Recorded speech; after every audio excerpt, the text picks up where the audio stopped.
यान्ति सदैव मरुतामनुकूलभावं भ्रूवल्लिशक्रधनुरुल्लसितारसार्द्रा कामाक्षि कौतुकतरङ्गितनीलकण्ठा कादम्बिनीव तव भाति कटाक्षमाला।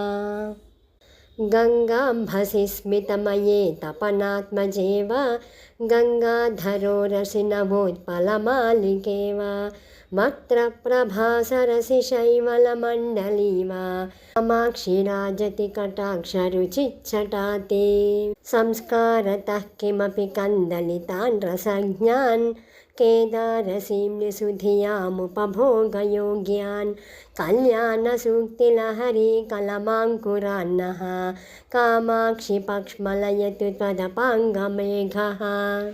चाञ्चल्यमेव नियतं कलयन् प्रकृत्या मालिन्यभूश्रुतिपथा क्रमजागरूकः कैवल्यमेव किमु कल्पयते न तानां कामाक्षि चित्रमपि ते करुणाकटाक्षः।